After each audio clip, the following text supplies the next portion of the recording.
ప్రధాన ప్రతిపక్షం భారత రాష్ట్ర సమితి ప్రజలకు ఒక భూతంగా అండ్ దాని ఏమంటారు ఒక పెద్ద రాక్షసిగా దేన్నైతే చూపిస్తూ వస్తున్నారో, దేన్నైతే ప్రదర్శిస్తూ వస్తున్నారో హైడ్రా అనే సంస్థ, ఆ హైడ్రా సంస్థను ఒక భూతంగా ప్రజల్లో ప్రదర్శించడానికి, ప్రజలకు అదొక భూతంగా చూపడానికి గడిచిన రెండేళ్లుగా బీఆర్ఎస్ పార్టీ తీవ్రంగా ప్రయత్నిస్తోంది. జూబ్లీహిల్స్ ఎన్నికల్లో కూడా హైడ్రా గురించిన ప్రచారం మనం చూసాం. అయితే రాష్ట్ర ప్రభుత్వం హైడ్రా విషయంలో చాలా సీరియస్గా ఉన్నట్టుగా మనకు కనబడుతోంది. అంటే హైడ్రాకు మరిన్ని కోరలు తొడిగే వ్యవహారాన్ని రాష్ట్ర ప్రభుత్వం చేపట్టింది. అంటే దాని కోరలకు పదును పెడుతుంది రాష్ట్ర ప్రభుత్వం. హైడ్రా గడిచిన అంటే హైడ్రా సంస్థ ఏర్పడిన నాటి నుంచి మనకు తెలుసు, దాదాపు 200కు పైగా చెరువులను కాపాడడం కానీ, అట్లాగే పలు చోట్ల ఆక్రమణలను తొలగించడం కానీ, చెరువుల సుందరీకరణ కానీ, ఇతర అంశాలన్నీ కూడా మనం గమనిస్తూ ఉన్నాం. అయితే ఇది బీఆర్ఎస్ పార్టీకి మింగుడు పడని ఒక సమస్య. ఒకటేమో హైడ్రాకు మేము వ్యతిరేకం కాదని గతంలో అన్నారు. చెరువుల నాలాల ఆక్రమణలు సరైనవి కావని కూడా బీఆర్ఎస్ నాయకులు అన్నారు. ఆ తర్వాత పేద ప్రజల ఇళ్లను బుల్డోజర్స్తో కూలగొడుతున్నారని మళ్ళీ ఇంకొక ప్రచారం, ఆరోపణ. ఇట్లా కాదని రాష్ట్ర ప్రభుత్వం, మరి ముఖ్యంగా ముఖ్యమంత్రి రేవంత్ రెడ్డి అసెంబ్లీ బడ్జెట్ సమావేశాల్లోనే హైడ్రాకు పూర్తి స్థాయిలో చట్టబద్ధత కల్పించబోతున్నారు. అంటే దీని ప్రకారం, అంటే హైడ్రా చట్టం 2026 దీని పేరు. దీనికి ఒకవేళ అంటే అసెంబ్లీ ఆమోదించిన తర్వాత, ఈ చట్టం ఆమోదిస్తే ఇక చెరువులు కావచ్చు, నాలాలు కావచ్చు, ఇతర జలవనరులు కావచ్చు, వాటికి సంబంధించిన ఆక్రమణల తొలగింపు విషయంలో హైడ్రా నోటీసులే ఫైనల్. అంటే హైడ్రా నోటీసులే సుప్రీం. ఇప్పటిదాకా జరుగుతున్నది ఏమిటంటే హైడ్రా నోటీసులు ఇవ్వడం, వాళ్ళు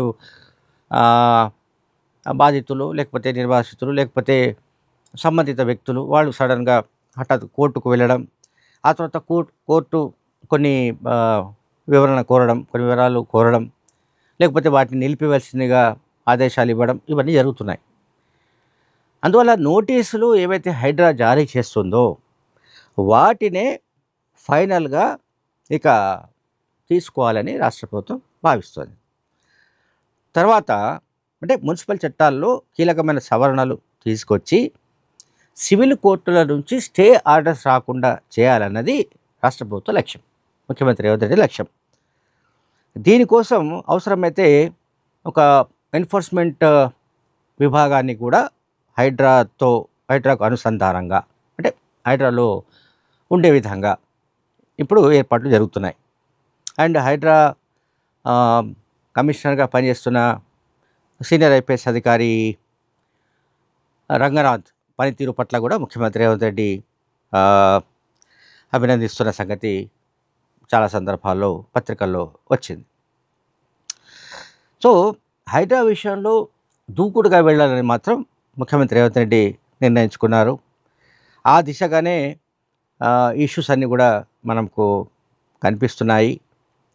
అందువల్ల మనం ఏంటంటే ఆలోచించవలసింది, రేవంత్ రెడ్డి చెప్తున్నట్టుగా భవిష్యత్ తరాల కోసం.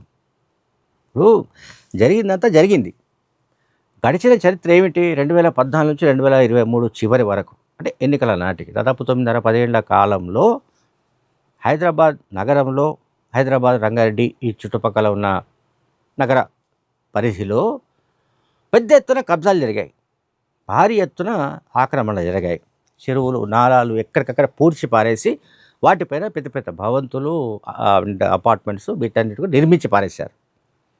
సరే, వాటి వెనుక ఎన్ని వందల కోట్లు, వేల కోట్లు చేతులు మారాయి, ఆ డబ్బు ఎవరెవరి జేబుల్లోకి వెళ్ళింది, ఎక్కడికి వెళ్ళింది, ఏమిటనేది అది వేరే చర్చ.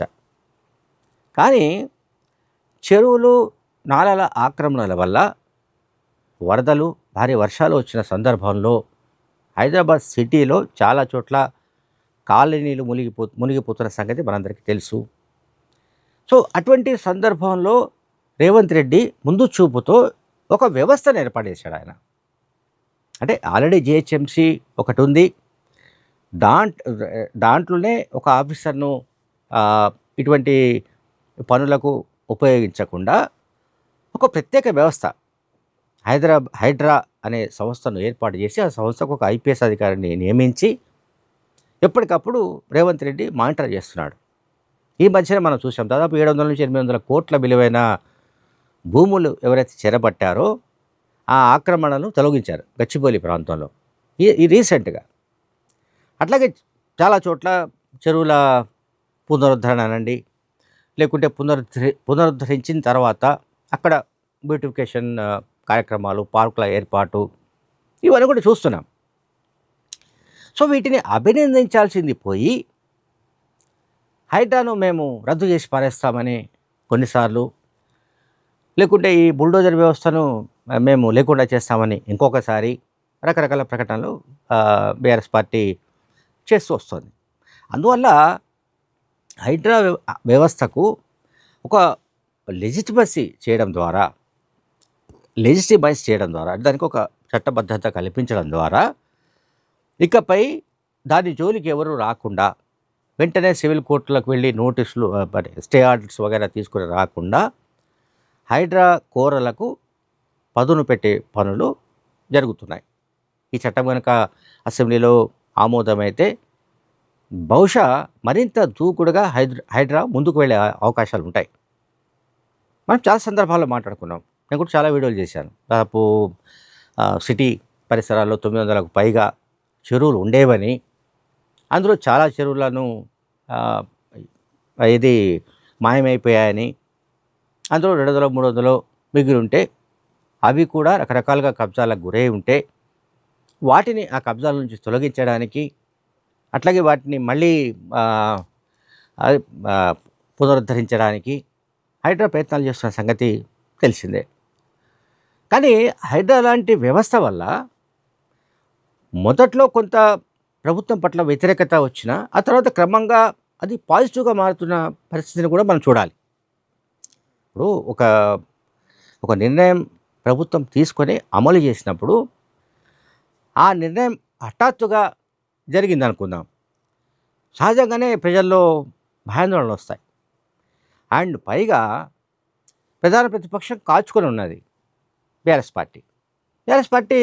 ఏ చిన్న అంటే హైడ్రా కదలగానే, హైడ్రాకు సంబంధించిన అధికారులు ఎక్కడికైనా వెళ్ళగానే ఇమ్మీడియట్గా తెలంగాణ భవన్లో విలేకరుల సమావేశం పెట్టి హైడ్రా వెళ్ళింది, బుల్డోజర్లు వెళ్ళాయి, అక్కడ పేద ప్రజల్ని కూల్చిపారేస్తున్నారు, వాళ్ళ ఇళ్లను కూల్చిపారేస్తున్నారు, వాళ్ళు నిరాశ్రయాలు చేస్తున్నారు, ప్రజల్ని రోడ్డు మీద పడేస్తున్నారు, ఇదేం ప్రభుత్వం, ఇది ఇందిరమ్మ ప్రభుత్వమా, అది ఇదని ఇంకా వీళ్ళు ఇష్టం వచ్చినట్టు తమకు ఎట్లా తోస్తే అట్లా రాష్ట్ర ప్రభుత్వాన్ని అప్రతిష్ట పాలు చేయడానికి, ప్రజల్లో ముఖ్యమంత్రి రేవంత్ రెడ్డిని పూర్తిగా డ్యామేజ్ చేయడానికి పాపం వాళ్ళ ప్రయత్నాలు వాళ్ళు చేస్తున్నారు.